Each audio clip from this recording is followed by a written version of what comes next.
I'm going over to the business blunder of the day of Hyundai canceling their iconic 3-year free maintenance plan.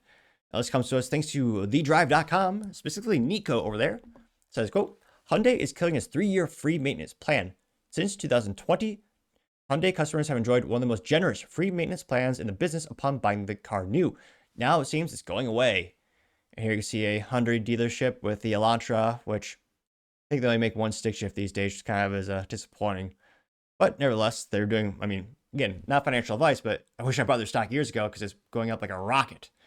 It is ridiculously successful and probably one of the best turnaround stories in automotive history, I would say, in terms of having a shitty reputation and a really crappy product when they originally started in the United States and completely doing a 180 and becoming one of the most reliable, best built brands out there. That being said, I still love my Honda, but that's just me.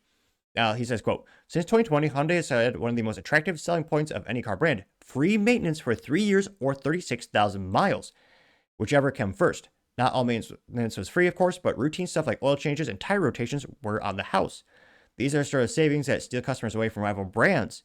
Unfortunately for Hyundai customers, though, that limited complimentary maintenance plan ends with 2026 models. Shared first by Cars Direct, Hyundai reportedly sent a service bulletin to dealerships sometime last week informing them of the upcoming changes.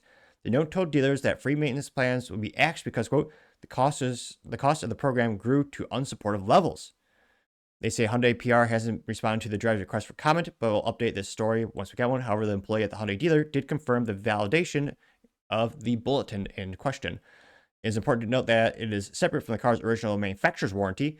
That's just for routine maintenance, which, again, to me, what really put Hyundai on the map for most consumers in the United States, oh, God, that's an ugly abomination of one of their SUVs on the screen. I apologize. I should put a visual disclaimer, but one of the best things that put them on the map ahead of, Honda and Toyota in terms of care, in terms of reliability, in terms of perception reliability, their warranty. It is bulletproof. It is, back when I was in the auto industry 10 plus years ago, even then, that would really put them on the map. Most car companies, GM, Ford, Honda, Toyota, and their mileage might be 30,000 mile warranty, 3-4 years. Even back 10 years ago, Hyundai, Kia, again, same company, their warranty was 10 years or 60,000 miles. That is the best warranty, and it is, statistically speaking, the best warranty for a vehicle, bar none. And I know people who bought those cars because of that warranty alone. Now, granted, again, that was for only the new car sale, but still.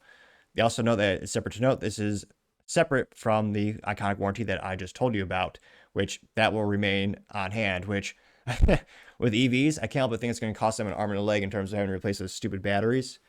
But again, it's a good selling point.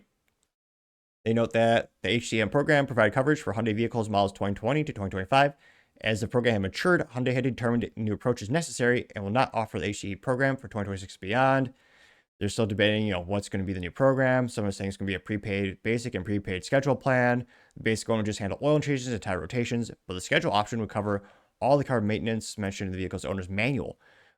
Customers can still buy maintenance plans to span up to 8 years, but there's currently no word on the price, which, again, I understand that this is costing them money, obviously, but still, that was as silly as it sounds. When I was back in my day when I bought my first car, certified used Chevy Cruze, the stick shift, like all cars should have by default. One of the selling points, because I was bad at math and didn't realize it's not that big of a value, but it was emotionally selling point, was the fact that you got 6 or 8 oil changes for free with tire rotation.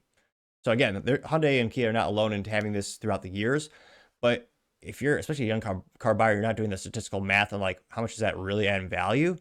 The mental, just being able to not worry about the vehicle for the warranty as well as the actual maintenance for a couple of years, that felt really good. That was a good emotional way to sell the vehicle. And I know a lot of sales reps love that because so many consumers and end users like that.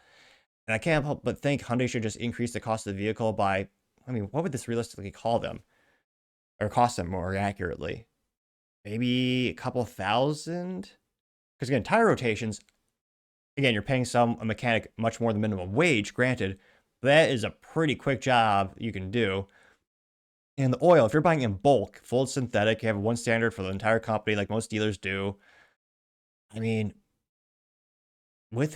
the labor, maybe $40 to $60 a pop. on average, I would say. I mean, shoot, when I get my oil changed, I hope to someday own a house. So I can do it myself, but landlord doesn't like that. But nevertheless, when I do my oil changes, even if I go to the dealer, even then it's maybe $60. Now, granted, I have a small car, so it doesn't require a lot of oil, understandably, but it's one of those things where the cost to manufacture relative to the value to the end user, I mean, the cost is so little, I think. And I think this is going to be I mean, I know a lot, I can't help but think a lot of the Kia and Hyundai sales reps are going to be really disappointed that they don't have this additional widget or mechanism to incentivize people to buy the products. And I can't help but think Hyundai's just making a big mistake by not keeping it and just building it into the cost. But let me know your thoughts and comments. But for now, I gotta say, Hyundai Kia getting rid of your great maintenance plan. Gotta say that it's certainly the business blunder of the day. Thank you, everyone, for taking the time to tune in today. Again, try to get to 5,000 subscribers by the end of the month. So if you can click that button, I greatly appreciate it. Also, give me a thumbs up, thumbs down, or comment. It's a great way to give me some additional feedback, letting me know how I can make the show better and better. Lastly, don't forget to take time to tell your family, tell your friends, tell your coworkers, heck, tell your enemies, anyone and everyone. Just stay safe and fight the good fight.